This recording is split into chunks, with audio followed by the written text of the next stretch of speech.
Aux dernières nouvelles, Mercure est en train de rétrécir. On pensait pourtant que notre planète était la seule du système solaire à avoir une activité tectonique. Cela signifie que la planète dégage de la chaleur parce que les plaques sous sa croûte bougent, ce qui modifie la surface et finit par faire rétrécir la planète. Mais donc, apparemment, cela se produit aussi sur Mercure. Les chercheurs ont pris des photos de la planète en 2016. Ces photos ont montré des reliefs qui font penser à des falaises. On les appelle des cicatrices de faille. Comme elles sont relativement petites, l'équipe pense qu'elles se sont formées il n'y a pas très longtemps, ce qui signifie que Mercure se contracte encore, même 4,5 milliards d'années après la formation du système solaire. Mercure a un noyau interne solide et un noyau externe en métal liquide qui l'entoure. Elle est encore en train de se refroidir. D'ailleurs, toutes les planètes telluriques sont encore en train de se refroidir depuis l'époque de leur formation initiale. À mesure que les parties liquides du noyau de la planète deviennent plus solides, la planète se contracte et rétrécit. Comment se fait-il qu'on ne voit pas les planètes scintiller comme des étoiles ? Si tu étais dans l'espace, tu ne verrais pas les étoiles scintiller. Mais depuis la Terre, tu le vois à cause de l'atmosphère. Notre couverture d'air protectrice réfracte la lumière des étoiles, ce qui signifie qu'elle la disperse en zigzag. C'est ce que nous percevons comme le scintillement. Les planètes apparaissent bien plus grosses que de simples têtes d'épingle. Leur lumière fait aussi des zigzags après avoir heurté l'atmosphère de la Terre, mais ces mouvements s'annulent en quelque sorte. C'est pourquoi nous voyons leur lumière de façon stable. Si tu apportais un bloc de plomb sur Vénus, il fondrait comme un bloc de glace sur notre planète. La température à la surface de Vénus peut atteindre 482 degrés Celsius. Même lorsque les chercheurs y envoient des sondes spatiales, ces dernières ne peuvent pas supporter l'environnement trop longtemps. Par exemple, un vaisseau y a atterri en 1982 et n'a réussi à y rester que 2 heures. Mais une équipe a tout de même obtenu les premières photos en couleur de Vénus et analysé une partie du sol de la planète. Les planètes entrent en collision avec des astéroïdes, des comètes, d'autres planètes et le reste des corps célestes qui se déplacent dans l'espace. Mais les galaxies entrent aussi en collision. La Voie lactée, notre galaxie, se situe à environ 2,5 millions d'années-lumière d'Andromède, notre plus proche voisine galactique. Elles se rapprochent l'une de l'autre à une vitesse de 400 000 km/h. Un jour, c'est inévitable, elles entreront en collision et tout changera. 2 galaxies fusionneront en une seule, toute neuve et unique. Et certaines planètes et étoiles ne survivront pas. Mais selon les prévisions, cela n'arrivera pas avant 4 milliards d'années, ce qui nous laisse pas mal de temps pour nous préparer. La combinaison de la gravité sur notre planète et de la force gravitationnelle de la Lune entraîne des changements dans les marées océaniques. Lorsque tu sautes en l'air, tu es ramené sur la terre ferme à cause de la force invisible qui attire les choses les unes vers les autres et qui s'appelle la gravité. La Lune possède une masse environ 80 fois plus faible que la Terre, mais elle a quand même une force gravitationnelle. Lorsque notre planète tourne, la force gravitationnelle de la Lune influence la partie de la Terre qui est la plus proche d'elle, et elle affecte toute la planète, pas seulement l'eau. Mais la terre ferme est plus dense que l'eau, c'est pourquoi nous ne voyons les effets de la gravité de la Lune que sur l'eau, et les résultats sont les marées. Sur le côté opposé de notre planète, celui qui est le plus éloigné de la Lune et où la gravité de la Lune est la plus faible, la marée est haute car la Lune tire le reste des océans vers elle. À ton avis, quelle est l'odeur de l'espace ? En réalité, tu ne peux pas vraiment la sentir car ton odorat ne fonctionnera pas dans le vide. Mais les astronautes qui travaillent à bord de l'ISS ont déclaré avoir remarqué un arôme métallique spécifique sur la surface de leur combinaison spatiale après avoir repressurisé le sas. Ils l'ont comparé à l'odeur des fumées de soudure. D'autres éléments dans l'espace ont aussi une odeur spécifique. Par exemple, il y a beaucoup de sulfure d'hydrogène dans l'atmosphère d'Uranus, qui sent donc l'œuf pourri. Vénus et Mars ont une odeur similaire.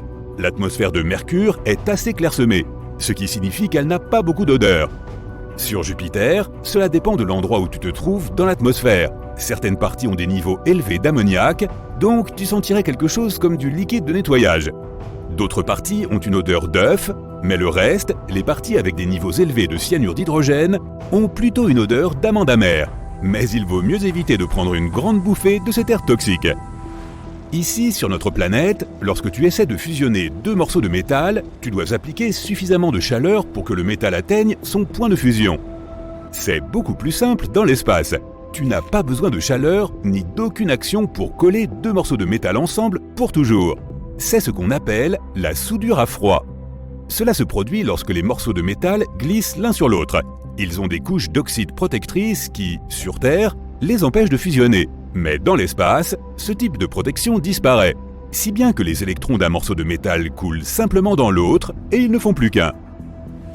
Il y a des roches provenant de l'espace partout sur la Terre.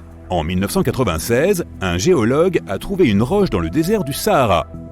Après avoir étudié sa composition, les scientifiques ont réalisé qu'ils n'avaient jamais rien vu de tel auparavant, même sur d'autres planètes ou d'autres météorites. Selon une théorie, cette pierre était même plus ancienne que notre système solaire. Elle avait une composition spécifique d'éléments, probablement caractéristiques de la nébuleuse solaire primitive. Pluton a été rétrogradé du statut de planète à celui de planète naine, en partie à cause d'une autre planète naine appelée Eris, découverte en 2005. Elle a une taille similaire à celle de Pluton, et les astronomes craignaient qu'un trop grand nombre de corps spatiaux qui orbitent autour du Soleil et qui attendent d'être découverts finissent par être classés comme des planètes officielles. Donc, après avoir découvert Eris, ils ont établi de nouvelles normes pour qu'un corps céleste puisse être qualifié de planète. Ronde, en orbite autour du Soleil, avec une orbite dégagée d'objets plus petits, ce ne sont que quelques-uns des critères pour qu'un corps céleste soit considéré comme une planète. Il y a plus de 20 000 débris spatiaux, des déchets créés par les humains, qui tournent autour de notre planète. Et il ne s'agit que des morceaux plus gros qu'une balle de baseball, alors que le nombre réel de débris que les chercheurs suivent est bien plus important, environ 500 000. Il y a des millions de morceaux tellement petits que nous ne pouvons même pas les suivre. Dans l'espace, les débris peuvent se déplacer à grande vitesse, parfois plus de 28 000 km/h.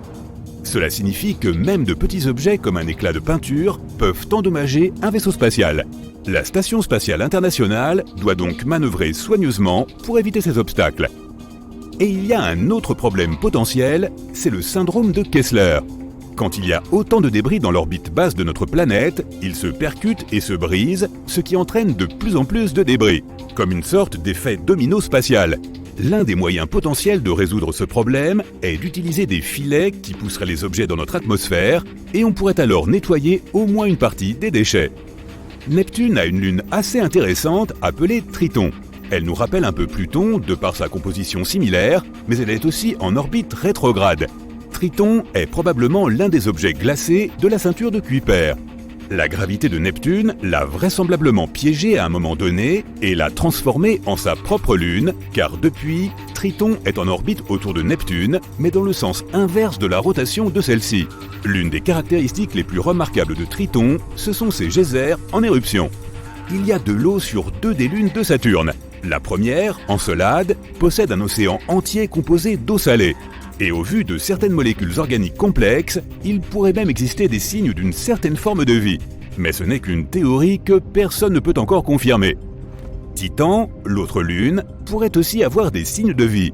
Tout endroit dans l'espace qui contient à la fois des composés chimiques contenant du carbone et de l'eau est un foyer potentiel pour une certaine forme d'organisme vivant. Quelle est la planète la plus froide de notre système solaire ? La réponse la plus évidente semble être Neptune, puisque c'est la planète la plus éloignée du Soleil. Mais il s'agit en fait d'Uranus. Elle est 20 fois plus éloignée du Soleil que nous. La température moyenne au sommet de ces nuages, qu'on appelle température de surface dans les géantes gazeuses, puisqu'elles n'ont pas de surface solide, est de -193 degrés Celsius.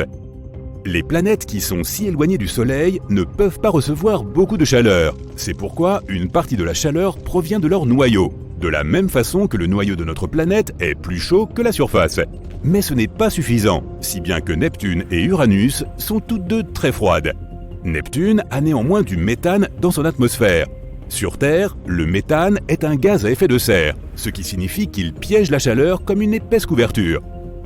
Uranus a moins de méthane dans son atmosphère, c'est pourquoi elle est un peu plus froide que Neptune, même si Neptune est plus éloignée. En parlant d'Uranus, savais-tu qu'une saison là-bas dure 42 ans ? La planète fait une rotation sur son axe en 17 heures, mais son inclinaison est si prononcée que l'un ou l'autre pôle est toujours dirigé vers le Soleil.